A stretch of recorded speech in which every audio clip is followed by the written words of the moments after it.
Hello friends, નમો નમઃ.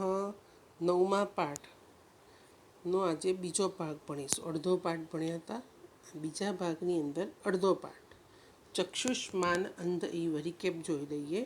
આંખો હોવા છતાં આંધળા જેવો જ. આપણને આગળ સ્ટોરી કઈ હતી કે દુર્વાસા ઋષિએ શ્રાપ આપ્યો દેવી સરસ્વતીને કે હવે પછી તું પૃથ્વી સ્વર્ગમાં નહીં રહી શકશે, પૃથ્વી ઉપર જઈને અવતર, પૃથ્વી ઉપર જઈને રહે. શા માટે શ્રાપ આપ્યો? તો કે દુર્વાસા મુનિ ઋગ્વેદની ઋચા, ઋગ્વેદના મંત્રો ગાતા હતા અને કોઈ બીજા ઋષિ સાથે કંઈક બોલચાલ થઈ અને આથી એ ગાવામાં ભૂલ પડી અને સરસ્વતી દેવી હસ્યા. એટલે સરસ્વતી દેવી પર ગુસ્સે થઈને દુર્વાસા ઋષિએ શ્રાપ આપ્યો. આ શ્રાપ બ્રહ્માએ સાંભળ્યો એટલે બ્રહ્માએ મંગળ નગારાના અવાજ વડે દિશાઓને ભરી દેતા ગંભીર અવાજથી કહ્યું. શું કહ્યું દુર્વાસા ઋષિએ? કે આ ખોટો રસ્તો છે. ગુસ્સો કર્યો એ ખોટી વસ્તુ છે, એનાથી પાછળથી પસ્તાવવું પડે છે. આમ કરીને ગુસ્સાના લક્ષણો બતાવ્યા. હવે ક્રોધની શારીરિક અસર એવો જે વિવરણાત્મક નોંધ પૂછાય છે, એને માટે આપણને આ બીજો પેરેગ્રાફ અને ત્રીજો પેરેગ્રાફ જરૂરી છે. અત્યારે આપણે પાના નંબર 40 ચત્વારિંશત પૃષ્ઠે પશ્યત નહીં કોપ કલુષિતા વિમૂર્ષતી મતિઃ, ત્યાંથી આપણે જોવાનું છે. કોપ કલુષિતા મતિઃ, ગુસ્સાથી મલિન થયેલી બુદ્ધિ. ગુસ્સાથી કોપ કલુષિતા ન વિમૂર્ષતી મતિઃ. હિ એટલે ખરેખર. કોપ કલુષિતા ગુસ્સાથી મલિન થયેલી બુદ્ધિ. ગુસ્સાથી, ક્રોધથી, કોપથી, કલુષિતા મલિન થયેલી, મતિઃ બુદ્ધિ. મતિ એટલે બુદ્ધિ. ખરેખર, કર્તવ્યમ એટલે કરવા યોગ્ય, વા અથવા અકર્તવ્યમ ન કરવા યોગ્ય કાર્યનો ન વિમૂર્ષતી વિચાર કરતી નથી. ગુસ્સાથી મલિન થયેલી બુદ્ધિ ખરેખર કર્તવ્યમ વા અકર્તવ્યમ, કર્તવ્યમ પ્લસ અકર્તવ્યમ. કર્તવ્યમ એટલે કરવા યોગ્ય, અકર્તવ્યમ ન કરવા યોગ્ય, વા અથવા ગુસ્સાથી મલિન થયેલી મતિઃ બુદ્ધિ ખરેખર કર્તવ્યમ શું કરવું જોઈએ અથવા કરવા યોગ્ય, અકર્તવ્યમ ન કરવા યોગ્ય કાર્યનો ન વિમૂર્ષતી તપાસ કરતી નથી. ગુસ્સાથી મલિન થયેલી બુદ્ધિ કરવા યોગ્ય અથવા ન કરવા યોગ્ય કાર્યની ન વિમૂર્ષતી તપાસ કરતી નથી અથવા વિચાર કરતી નથી. ગુસ્સા થયેલાની, ક્રોધની શારીરિક અસર. કુપિતસ્ય ગુસ્સે થયેલાની પ્રથમમ પહેલાં વિદ્યા અંધકારી ભવતી, વિદ્યા નાશ પામે છે. ગુસ્સે થયેલાની પહેલાં વિદ્યા નાશ પામે છે. અંધકારી ભવતી એટલે નાશ પામે છે. તતઃ ભ્રુકુટી, તતઃ પછી, તેની ભ્રુકુટી એટલે ભ્રમર, પછી તેની ભ્રમર આઈબ્રોઝ ફરકે છે, પછી તેની ભ્રુકુટી નાશ પામે છે. ભ્રુકુટી એટલે ભમર, આઈબ્રો. ગુસ્સે થયેલાની પહેલાં વિદ્યા નાશ પામે છે, પછી ભ્રમર, ભ્રમર કાઉસમાં ફરકે છે. આ દ્રવ શરૂઆતમાં આદ્રૌ શરૂઆતમાં ઇન્દ્રિયાણી રાગ, ઇન્દ્રિયોનો આસક્તિ થાય છે, રાગ થાય છે, લાલ થાય છે. શરૂઆતમાં ઇન્દ્રિયો પર આસક્તિ થાય છે, એટલે કે શરીર લાલ થાય છે. ઇન્દ્રિયો પાર્ટ ઓફ બોડી, હાથ, પગ, કાન, નાક એ બધી ઇન્દ્રિયો છે. એ ગુસ્સાથી આસક્તિ થાય છે, મતલબ લાલ બને છે. તતઃ ત્યાર પછી, ચરમ એટલે પછી, ચક્ષુ એટલે આંખ. શરૂઆતમાં ઇન્દ્રિયો પર આસક્તિ થાય છે અથવા ઇન્દ્રિયો લાલ બને છે. ચરમ ત્યાર પછી,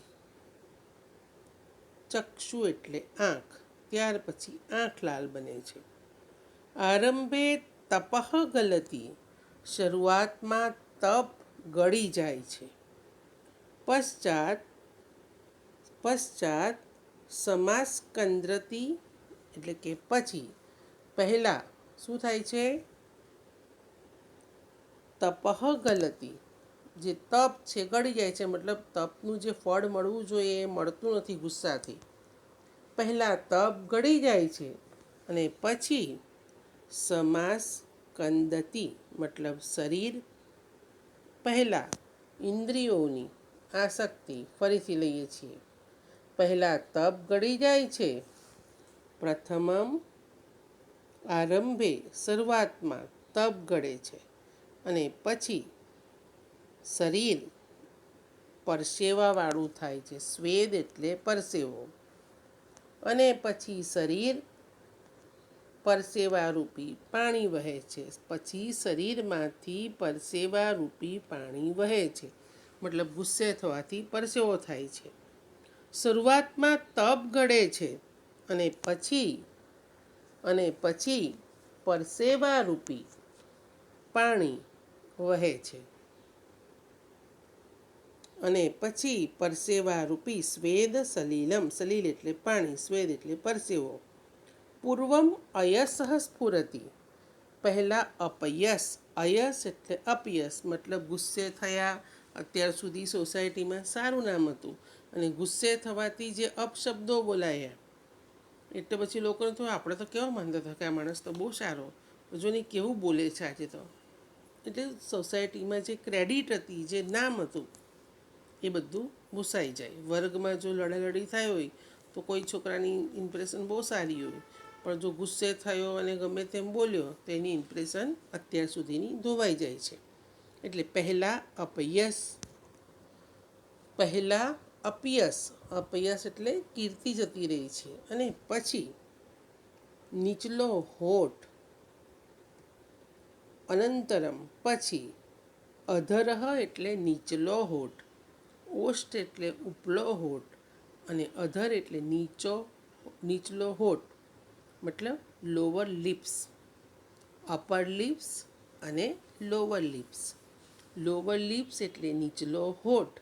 સ્ફુરતિ ફરકે છે, બતેડા કરીને એમ હોઠ નીચે દબાવે એટલે ગુસ્સાને લીધે હોઠ ફફડે છે. પહેલાં અપયસ અને પછી અનંતરમ પછી નીચલો હોઠ ફરકે છે. અધરહ નીચલો હોઠ, સ્ફુરતિ ફરકે છે.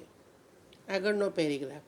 કથમ લોક વિનાશાય તે વિષપાદપસ્ય એવ જટાવલ્કલાની જાતાની. જટાવલ્કલાની જાતાની, લોકોના વિનાશ માટે,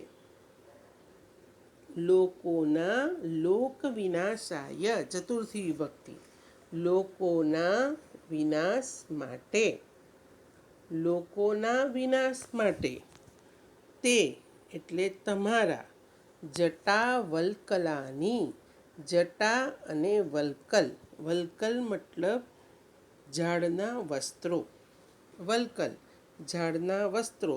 પ્રાચીન કાળમાં ઋષિઓ કેળાની કે નાળિયેરીની એવા છાલ, એમાંથી જે કપડાં બનાવેલા હોય એવા વલ્કલ જેને કહેવાય, એ ઝાડની છાલના વસ્ત્રો પહેરતા. એટલે લોકોના વિનાશ માટે તે તમારા જટાવલ્કલાની, જટા અને વલ્કલ શા માટે ઝેરના ઝાડ જેવા થઈ ગયા છે? વિષપાદપ, ઝેરના ઝાડ, વિષ એટલે ઝેર, પોઈઝન, અને પાદપ એટલે ઝાડ. કોઈ દિવસ ઝાડ, વૃક્ષ કોઈ દિવસ ઝેર ઓગતું નથી, પણ ઓક્સિજન આપે છે. એટલે કહેવાય છે કે ઋષિઓ હંમેશા લોકોના ભલા માટે છે. ઋષિઓ સમાજના કલ્યાણ માટે છે. અને તમારા જેવા આવી રીતે કોઈને શ્રાપ આપે છે તો જાણે તમારા જટાવલ્કલ, જટા એટલે માથા ઉપર જે શિખા બાંધેલી હોય વાળની તે, અને વલ્કલ એટલે ઝાડની છાલના વસ્ત્રો.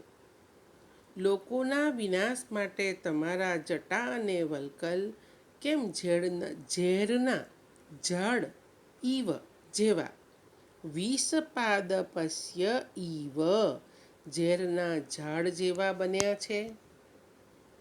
અસ્ય મુનિવેશસ્ય હારયષ્ટિ ઈવ વૃતમુક્તા ચિત્તવૃત્તિ ખલુ અનુચિતા. અસ્ય મુનિવેશસ્ય, આ મુનિના વેશની હારમાળા જેવી, હારયષ્ટિ પ્લસ ઈવ, આ મુનિના વેશની હારમાળા જેવી, વૃતમુક્તા આચરણ વગરના, ચિત્તવૃત્તિ ચિત્તની વૃત્તિ, ખલુ ખરેખર, અનુચિતા અયોગ્ય છે. પહેલા શબ્દ લીધો અસ્ય મુનિવેશસ્ય, આ મુનિના વેશની હારયષ્ટિ પ્લસ ઈવ, આ મુનિના વેશની હારમાળા જેવી, વૃતમુક્તા એટલે વૃત મતલબ આચરણ, મુક્ત એટલે વગરની, આચરણ વગરના ચિત્તની વૃત્તિ ખરેખર અયોગ્ય છે. શૈલુષ ઈવ વૃથા કૃત્રિમ ઉપશમશૂન્યેન ચેતસા તાપસ્કલ્પમ વહસી.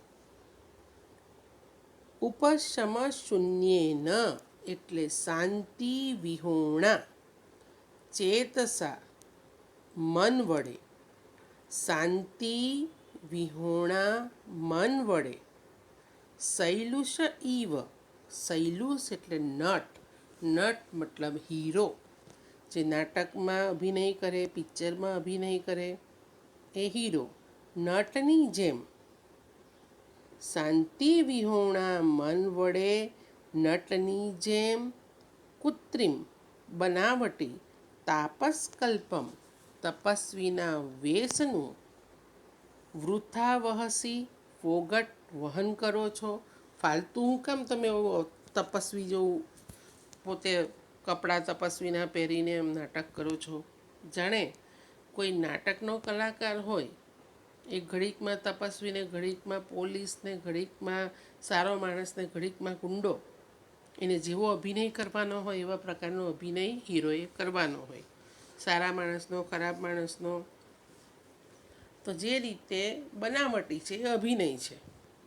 ઘરમાં કોઈકનું મૃત્યુ થયું છે છતાં પણ નાટકના કલાકારે એ સમયે સ્ટેજ ઉપર નાટક કરવાનો હોય તો એણે બનાવટી ત્યાં જઈને હસવું પડે, લોકોને હસાવવા પણ પડે.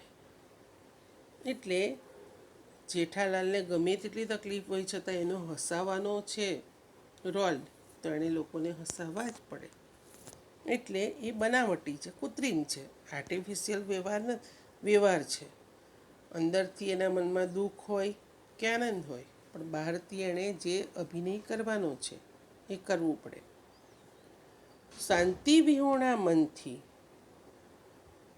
શાંતિ વિહોણા મન વડે બનાવટી, શૈલુષ ઈવ નટની જેમ, કૃત્રિમ બનાવટી, તપસ્વીના વેશનું, ફોગટ વૃથા એટલે ફાલતુ, ફોગટ વહન કરો છો. અલ્પમ પ્લસ અપી ન તે પશ્યામી કુશલ જાતમ. પશ્યામી હું જોતો નથી. હું તમારામાં અલ્પમપી થોડી પણ કુશળતા ન પશ્યામી જોતો નથી. હું તમારામાં થોડી પણ કુશળતા જોતો નથી. આપણે આ પેરેગ્રાફથી આજથી જ્યાંથી કર્યું ત્રીજા પેરેગ્રાફથી ફરી લઈએ છીએ. ખરેખર ગુસ્સાથી મલિન થયેલી બુદ્ધિ કરવું જોઈએ અથવા શું ન કરવું જોઈએ એનો વિચાર કરતી નથી. ગુસ્સે થયેલાની પહેલાં વિદ્યા નાશ પામે છે, પછી ભ્રમર. પહેલાં ઇન્દ્રિયોની આસક્તિ થાય છે, પછી આંખ. ચરમ એટલે પછી ચક્ષુ. ઇન્દ્રિયોની આસક્તિ થાય છે, બ્રેકેટમાં ઇન્દ્રિયો લાલ બને છે, પછી આંખ. શરૂઆતમાં તપ ગળે છે, એટલે કે તપ જતું રહે છે, તપસ્યાનું ફળ જતું રહે છે. પછી શરીરમાંથી પરસેવા રૂપી પાણી વહે છે. પહેલાં તપ ગળે છે, પછી શરીરમાંથી પરસેવા રૂપી પાણી વહે છે. પહેલાં અપયસ, પછી નીચલો હોઠ ફરકે છે. લોકોના વિનાશ માટે તમારા જટા અને વલ્કલ કેમ ઝેરના ઝાડ જેવા બન્યા છે? આ મુનિના વેશની હારમાળા જેવી આચરણ વગરના ચિત્તની વૃત્તિ ખરેખર અયોગ્ય છે. નટની જેમ ઉપશમશૂન્યન શાંતિ વિહોણા મનથી બનાવટી તપસ્વીના વેશનું ફોગટમાં વૃથા વહન કરો છો. હું તમારામાં થોડી પણ કુશળતા જોતો નથી. આ પાઠમાંથી આપણે ખાસ વિવરણાત્મક નોંધ અને પ્રશ્નોત્તર જરૂરી છે. અનુવાદ લખી નાખવો. હવે પછીના વિડીયોમાં આપણે સ્વાધ્યાય જોઈશું. ધન્યવાદ. પુનઃ મિલા.